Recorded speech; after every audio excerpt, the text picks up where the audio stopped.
Start.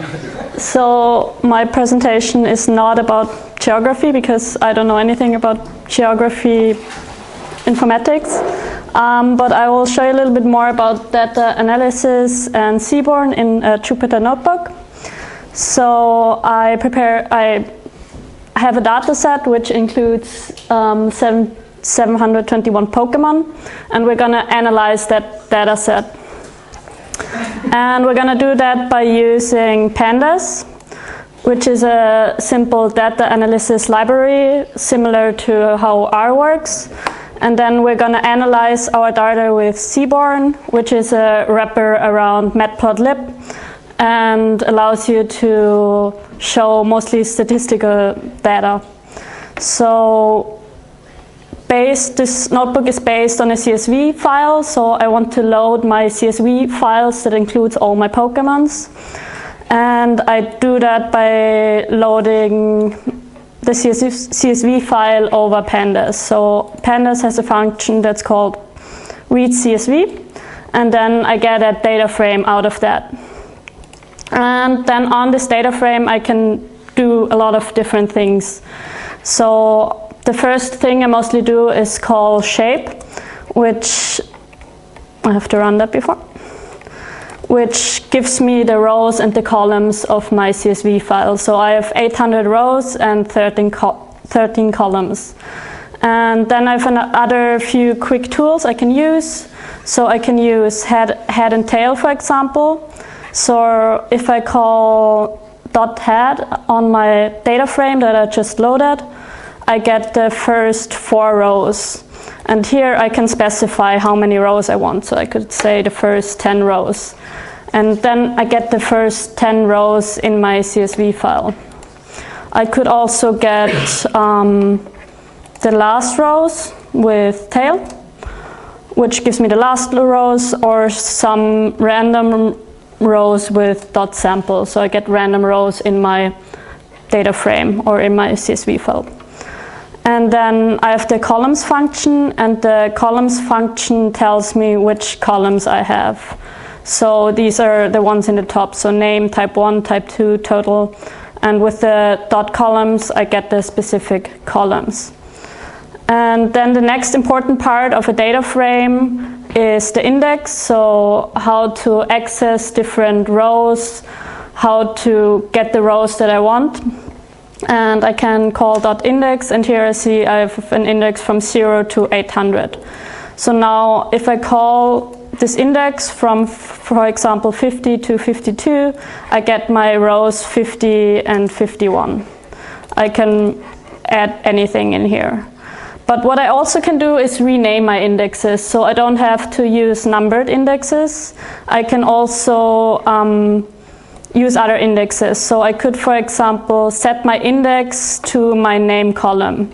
So then I wouldn't have numbered indexes, but named indexes, labeled indexes, they're called. And I can then access those labeled indexes. So I could say with .log, which lets me access those labeled indexes that I want to, the rows from the Pokemon name to another Pokemon name, for example. And then I can still use the numbered index with the ilog method. So I can, even if I have labeled indexes, I can still access those numbered indexes with the ilog method. So here I can still access any different rows with numbers. But these are a lot. So let's do 52. And here we can see what's interesting about Jupyter. So I can change anything in any notebook, and I can load a notebook from any other person and then change the code and see how things change. So this is where Jupyter gets interesting, by playing with code but also reading what that code does. So now I have a data frame. I know how to access the different rows, the different columns, but maybe I don't want certain columns, or I want to get rid of unnecessary data. So what I could do is that I could drop all values that are so if I go here from 0 to 5, I see in type 2 we have NaN values. And I could say, well, I want to drop every row that contains null or NaN or like values I don't want. And I can do that by calling the drop_NA function. And then if I call my .shape function again, I see I only have 400 rows. In the beginning I had 800 rows. So now it decreased by half. I could also drop columns. So I could drop every column that has NaN values. And I do that by defining an axis on my drop_NA function. So then I only have 13 columns because I only had NaN values in my second column. And if I want to drop specific columns, so here, for example, I had a column with this name, and it's really useless because I don't need it. So I could drop that by calling the drop function with the name of that, and then the axis1, which says that I'm dropping a column. So now I've gotten rid of useless rows or useless columns that I don't need. But how do I get specific data out of this data frame? So we can get a specific column by just calling the name of the column, but this doesn't work with spaces. So in type 1 and type 2 we have spaces, so we can access that by using the brackets in between, so then I can get a specific column with spaces. And then I can also conditionally select in my data frame. So here I have generations for Pokemon, so these are all first generations and there are different generations. So now I only want the Pokemons that are first generation. So I would do that by calling my data frame, accessing it with brackets, and then adding in a condition. So I say I only want the rows where the generation is 1. And then if I call .shape on this newly generated data frame, I only have 166 rows, so I've only got 166 Pokemons that are first generation. And then I can also do more complicated conditional logic, like saying I only want grass Pokemon, and I get those by saying in my data frame if type 1 is grass or if type 2 is grass, those are my grass Pokemon. And then I assign that to a new data frame, and if I call .shape on that, I only got 95 Pokemon. Then there are two more very important functions I can call on a data frame, which are value counts. So if I take the type 1 column that includes grass, the type of Pokemon, the first type of Pokemon that is, I can call the value counts function on that, and then I get all the the sum of all the values in there. So I have the most Pokemons I have water Pokemon, then I have normal Pokemon, then I have grass Pokemon. So I see how many values are in this column really quickly. And the other really important one for statistics is the .describe function.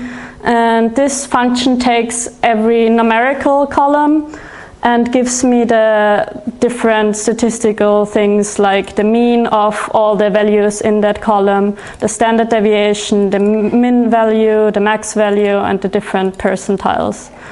I can also call that on a specific column, but not name because it's not numerical, to get that for a specific column. So, and then on the columns I can also call those functions to get, for example, the min value or the max value or the sum of all values. So I can iterate very, very quickly over large data.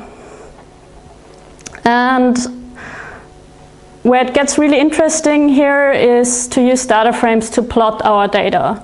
And I can do plotting in Python with matplotlib, but then there is another wrapper called Seaborn, and we're going to use Seaborn to plot our data. I can really recommend the Seaborn websites because it has really good documentation and a lot of examples of different graphs, and also the Python graph library, which gives you code examples for every different graph you would want to create, like box plots or scatter plots or whatever plot you want to create. So if we look at our data frame, we could plot different things. We have a lot of numerical things we could plot. We have different types, we have different generations. And what we could start with is by creating a simple scatter plot. So Seaborn is very simple. So I can create a scatter plot in one line by calling the .scatterplot function on Seaborn, and then I pass my data frame that I want to plot. So I say to Seaborn, well, this is my data frame, and now on X I want to plot a specific column. So if I pass my data frame that we see here, I say on X I want to plot the defense column, and on Y I want to plot the attack column. And then the different colors should be my different types. And if I do that, I see, well, I have a lot of data points and I'm plotting a lot of things, but I'm not really seeing anything useful. And I have a lot of different types. So now I could limit my data and plot only something more specific. So I could, for example, get only the first generation by, like we already saw, giving here a condition and creating a sub-data frame.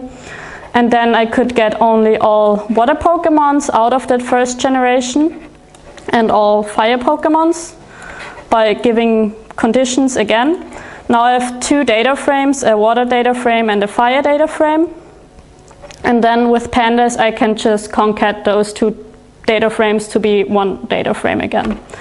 And if I look at that data frame, here we only got now water and fire Pokemon, and then the type 2 is different, of course, but I've got only water and fire in this data frame, and now it's simpler to plot. So I'd call the scatter plot again, I'd give it the different data frame, so I'd say, well, now my data frame is only the water and fire data frame, and then I'd plot X defense and Y attack, and then the color again, the type. And here I already see some interesting things. So we also have rock Pokemon, so apparently that's the type 1 or type 2. So water and fire Pokemon either have a type 2 rock, so these are often paired together, probably water Pokemon. And here I see the fire Pokemon are more on the lower defense side, and the water Pokemon are more varied. And the rock Pokemon are higher in the defense. And now I can also style my chart differently, very simple with Seaborn. So I could, for example, here my colors don't match my type of Pokemon, so I could change my color palette. I can create my own palettes with named colors, so Matplotlib has a lot of named colors you can use. You can also use hex values, and you can create an array with different colors. And then you can set this color palette for the whole Seaborn environment. And then you can tell Seaborn how many colors you want to generate out of that palette. So let's do that for the chart we had before. We're creating a new palette with a red, a gray, and a blue for the different Pokemons. We're setting that palette with a number of 3 because we want 3 colors. And then if we plot that, we see that now our fire Pokemon are red, our rock Pokemon are gray, and our water Pokemon are blue, like we wanted it to. And then Seaborn has a few very useful stylings, so I can change my Seaborn style, my general plotting style, with set style. So the white style looks like this. I could change it to, for example, a dark grid. And then it looked different. So this is very useful for papers or creating different online things. So on papers you maybe want to use less ink, so you'd rather use a white grid, if it does work. And that looks like that. And then you can also increase the sizing. So you could say, well, my context is a paper context, and then everything would be a lot smaller. Or you could say it's a poster and the whole chart would be a lot bigger. And yeah, Seaborn has a lot of predefined functions that allow easy styling of those plots, which are more complicated if you write it in plain Matplotlib. You can also set the different titles quite simply. So you can increase the figure size by calling the plot figure function, and then you get a figure that's a lot bigger and that has different aspect ratio. You can rotate the X labels, so here the X labels are rotated. I could rotate that by 90 degrees, for example, and then they're rotated differently depending on what you need. And you can set the different labels. So you can set, whenever you create a new chart in Seaborn, it returns an object, and on that object you can call different functions. So you can call the setX label to set a different label for the x-axis and the ZY label for the y-axis. You can also increase the font size. And all those different things you can also do in Matplotlib, but it's more simplified. And let's do one or two more plots to look at the Pokemons. So something that's very useful in Seaborn are swarm plots. So we could, for example, look at the top 5 most common types we have in our data frame. So we'd get the type 1 column, we'd call the .valueCounts function on that, so we'd get the value counts of all the Pokemons, and then we'd only take the first 5. And then we'd create another data frame with only if this type is in our top 5 Pokemon groups.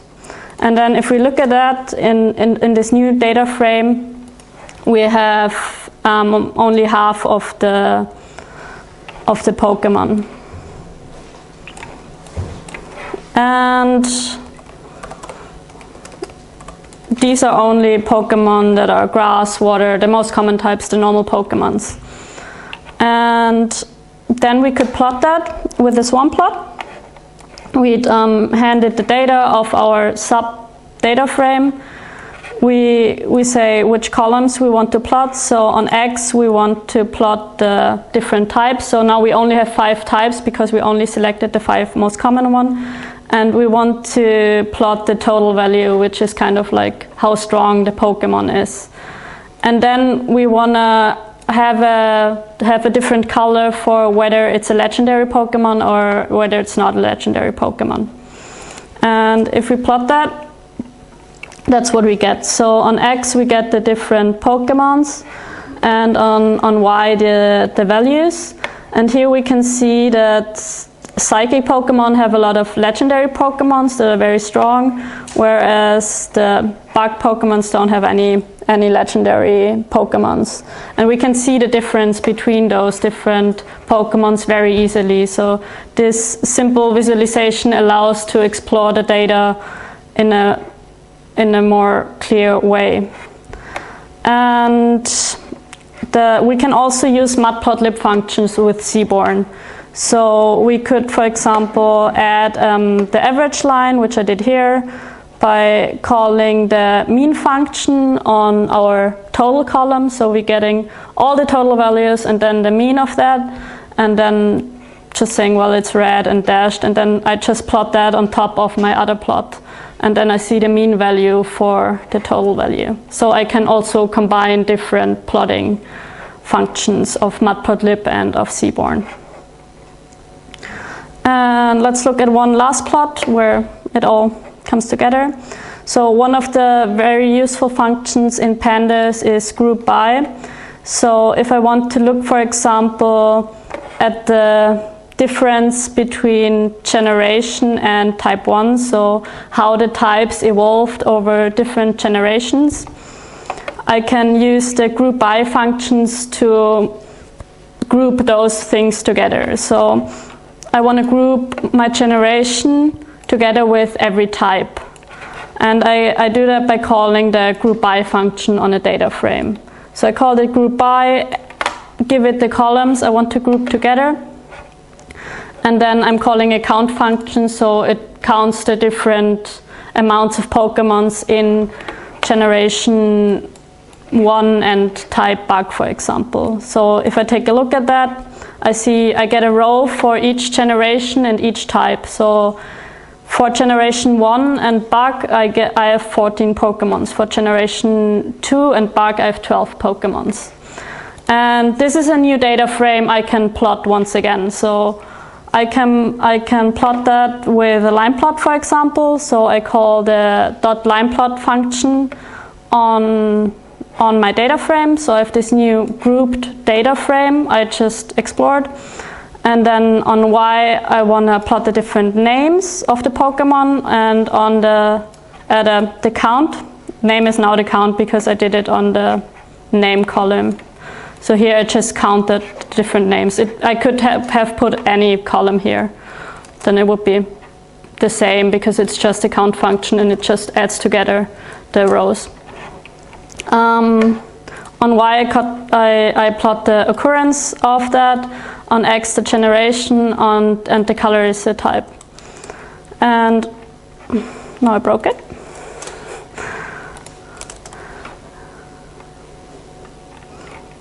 All right. Let's see. That's true.